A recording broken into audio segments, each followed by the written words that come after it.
Hello, I'm Bernard Hickey from interest.co.nz and welcome to 90 at 9, brought to you in association with ASB.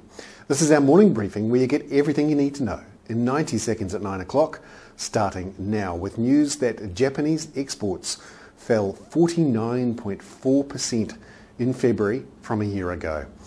Exports to the US were actually down 58%, and this is the shocking one.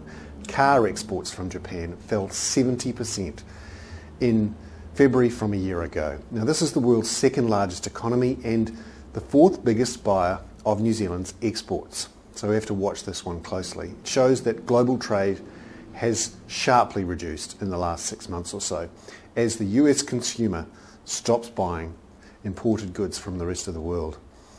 Meanwhile, overnight, there's been a sharp rise in bond yields globally, but also in New Zealand, where the 10-year government bond rose over 5% to 5.05%. Now, just a couple of weeks ago, it was down at 4.4%.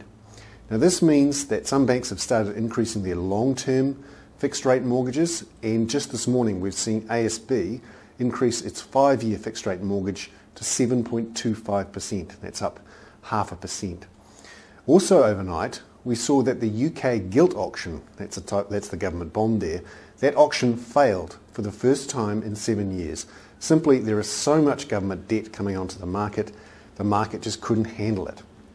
And a similar US Treasury auction, bond auction in the States, the yields there in the auction were worse than expected, simply again because the market couldn't handle all this government debt coming onto the market. And finally, Vandals have attacked the home and the car of former Royal Bank of Scotland CEO Sir Fred Goodwin. Now, he's the guy who took $1 million pension per year just after he left a bank which had to be bailed out by the UK taxpayer. I'm Bernard Hickey. That was 90 at 9, brought to you in association with ASB.